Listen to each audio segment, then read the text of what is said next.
Liberty and Levin Saturday. Welcome. Thrilled you're here. We have two great guests tonight, Senator Tom Cotton and Ben Domenech. But before we get to our guests, look at this badge. Our bobblehead friend. Joe, how you doing? I'm glad you're back.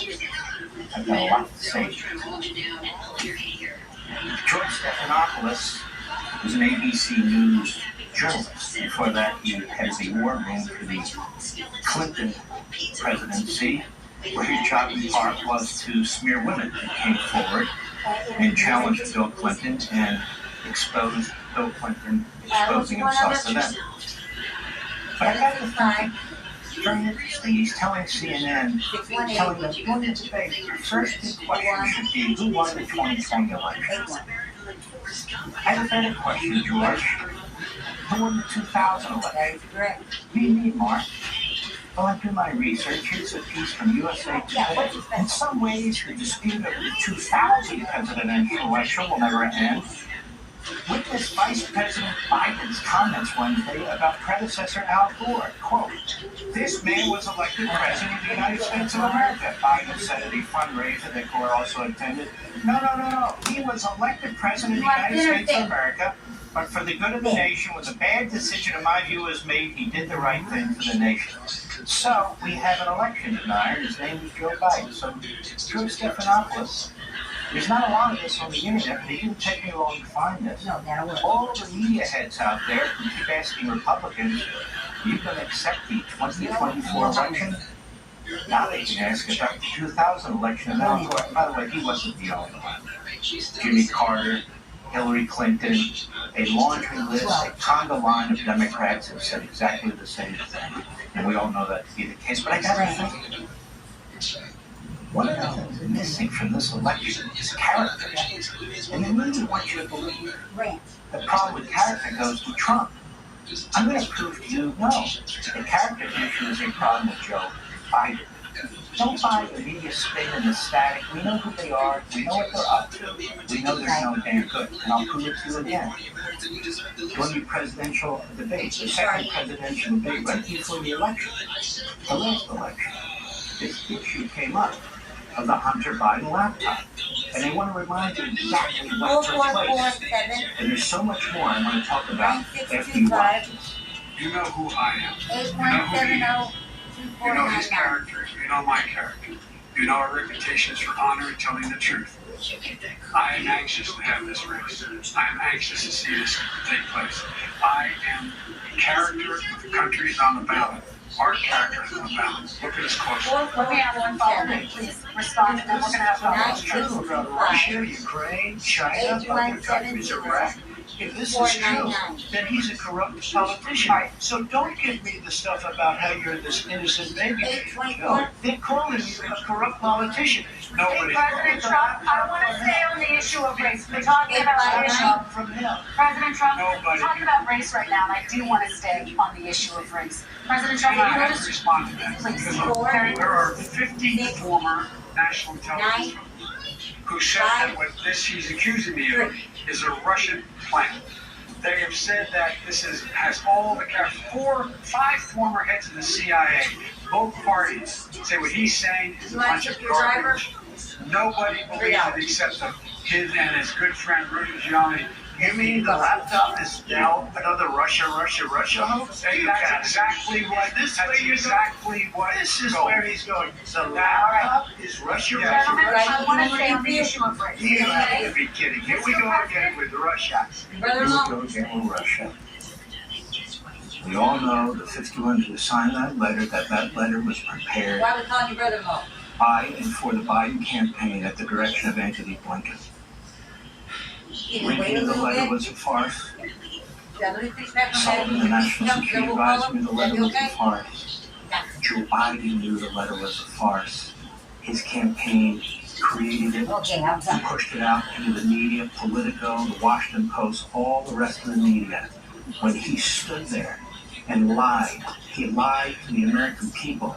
He used a letter that he and his campaign prepared and pushed out. Joe Biden knew that was his son's laptop. All he had to do was ask him. His son knew it was his laptop. People around them knew that laptop was the real deal.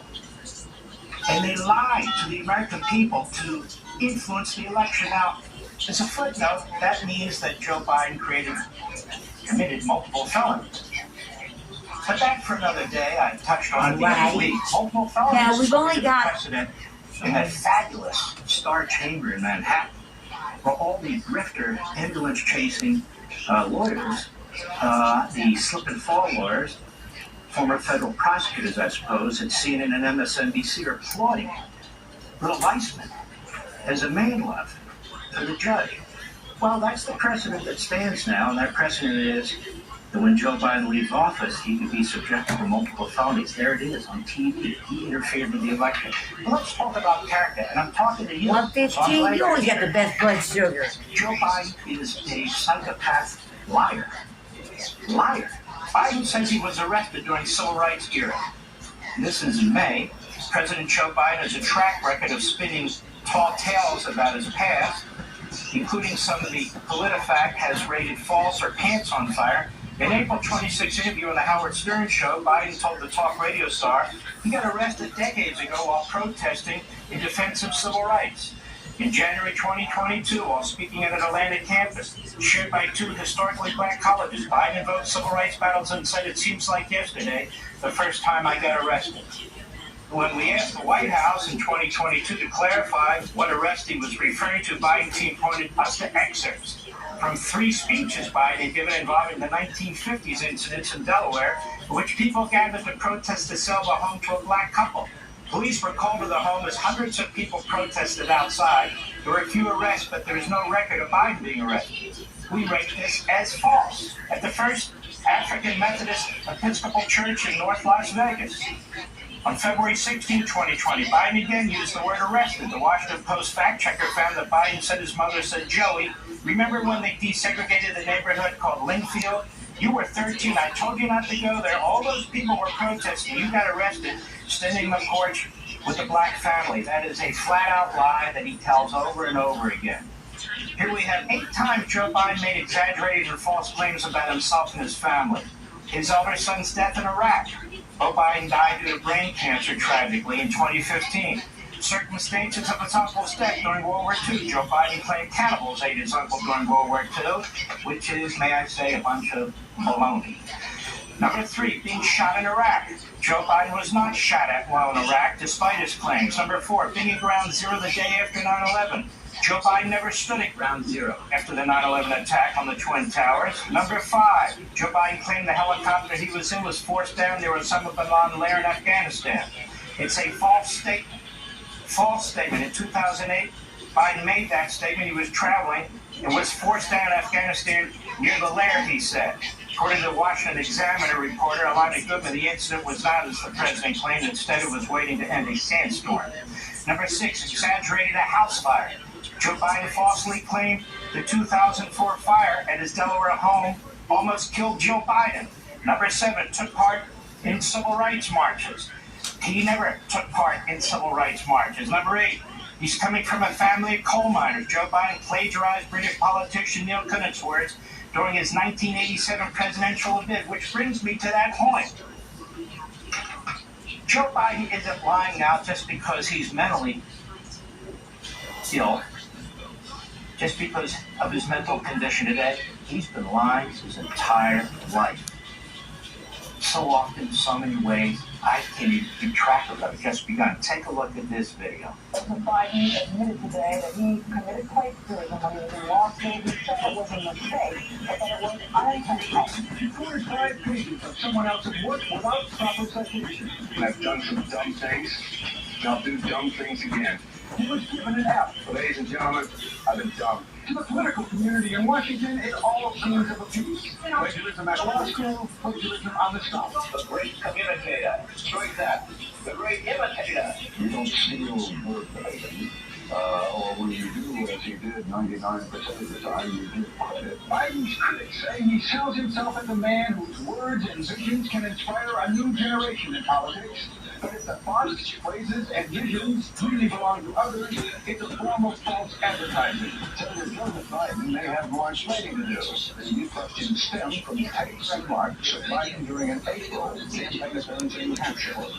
I went to law school on a full academic scholarship, the only one in my class to have a full academic scholarship. Went back to law school, and in fact ended up in the top half of my class. I was the outstanding student in the political science department at the end of my year. I graduated with 3 degrees from undergraduate school, 165 credits, only needed 123 credits. Now concedes he did not graduate in the top half of his law school class, that he does not have 3 degrees from college, and that he was not named outstanding political science student in the college. He said Biden actually went to school on a half scholarship, ended up near the bottom of his class, and won only 1 degree, not 3. Joe Biden ranked 76th for the class of 85 at the University of Syracuse Law School. I mean, this guy comes off this whole thing as a flyweight. Now Biden said maybe we could like to have He used phrases identical to those delivered by British Labour Party leader Neil Kinnock. Biden seems to be claiming Kinnock's vision and wife as his own. Why is it my wife who's sitting out there in the audience is the first of her family to ever go to college? Where's this woman in her family, in a thousand generations, to be able to get to university? My ancestors who worked in the coal mines in northeast Pennsylvania who come up after 12 hours and play football. 8 hours on the ground, and then you have to play football. It's because they didn't have a platform upon which to stand. And he goes on and on. Character. Something Joe Biden has lacked his entire life, as a matter of fact. But let's go on. Biden repeated a version of a family anecdote he told in April. He said Tuesday, this is 2023, that his grandfather, who had worked as an oil company executive, died just days before he was born, himself in the same hospital. Biden's claim is false in 2 ways. As conservative media outlets pointed out in April, when Biden said his grandfather died in the same hospital I was born in 2 weeks before I was born, his paternal grandfather, who had worked in the oil industry, Joseph Harry Biden, died in a hospital in Baltimore, Maryland in September 1941. The president was born more than a year later in November 1942 in Scranton, Pennsylvania. Biden's maternal grandfather, Ambrose Joseph Finnegan, did die in the Scranton Hospital where the president was born, but in 1957, when Joe was 14 years old. Biden and the Pittsburgh Bridge collapse. Touting his administration's investments in infrastructure projects around the country, Biden invoked a 2022 bridge collapse in Pittsburgh and claimed that he personally saw the bridge collapse. Just another lie. It's not true. Biden got there and saw it collapse, quote unquote. The collapse occurred before 7 a.m. on January 28, 2022, more than 6 hours prior to Biden landing in the Pittsburgh area for a scheduled visit that included a speech about the economy and infrastructure. He visited the site of collapse after 1 p.m. that day. What else? Biden and the national debt. Biden claims that unlike the last president in my first 2 years in office, even with all we've done, I'm the first one to cut the federal debt by $1 trillion. As CNN has repeatedly noted, it's highly questionable how much credit Biden deserves for the $1.7 trillion decline in the deficit, since the decline happened overwhelmingly because emergency pandemic spending from the end of the Trump administration expired as planned. In fact, independent analysis say Biden's own new laws and executive actions have significantly added to current and projected future deficits, not reduced those deficits. Oh, I'm not done. This is from our friends at Newsbusters in 2023. Number 1, Biden's claim he never discussed Hunter's businesses with Hunter. Well, we have numerous occasions, as a matter of proof, when in fact he did. Biden lies about passing the student loan legislation. There was no student loan legislation, which is why the Supreme Court of the United States ruled it unconstitutional. So he's defying the court. Biden falsely claims his son Beau died in Iraq. Unfortunately, his son died tragically of brain cancer. Biden claims multiple times he was arrested trying to see Nelson Mandela. He was never arrested trying to see Nelson Mandela. Biden's debunked Amtrak tale. Goes on and on about his friend at Amtrak and so forth and so on. It's all part of his imagination. The man had died before. It absolutely never happened. Biden claims price of gas is down from over $5 when I took office. That was a lie. Biden claims he was raised by Puerto Ricans. President Biden told an audience in Puerto Rico that I was sort of raised in the Puerto Rico community at home politically, despite the fact there's only about 2,000 people of Puerto Rican ancestry who lived in Delaware when he was launching his career. In any event, it's a flat-out lie. There's more. President Biden claimed last month that the Naval Academy's graduation ceremony that he was appointed to the military school in 1965 with late Senator Caleb Boggs. But a search of Boggs' archives has failed to turn up any evidence to back the claim. Curators at the Delaware Historical Association in Wilmington were able to find records of Boggs' Academy nominations for just 1 year in the early 1960s and couldn't locate records for either 1965 or the more plausible year, 1961. That means, barring evidence from an unlikely third party, that it's probable only Biden, who often shares incorrect or exaggerated memories, can prove his claim. But he hasn't. He lied again. Joe Biden said that no amendment is absolute while discussing the Second Amendment. He does this all the time. This repeated debunked claim that cannons were prohibited when the amendment was passed. You couldn't buy a cannon. Actually, you could. And we have this. Biden was speaking at a town hall event with Veterans Friday when he repeated a false claim about the number of times he visited Iraq and Afghanistan. The issue for Biden isn't whether he lies. The issue is when does he stop lying. CNN, for the second time in less than a week, Biden falsely claimed that the inflation rate was 9% when he began his presidency. It was 1.4%. Everybody calls him a liar, but he keeps saying it. Why? Because he wants to. Then we have this from the New York Post. In 17 minutes, Biden told nearly 15 lies in a CNN interview. I don't have time to go through this, but it's there. What's the point? Biden is a pathological liar about things big and about things small. And I want you to remember that when this debate comes up. And remember how he lied in the middle of the second presidential debate about that laptop, which he knew was real, which he knew was his son.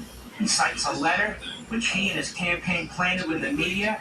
He's diabolical. He will say anything to the American people. And rather than the press being furious about the lies, no Republican can get away with this.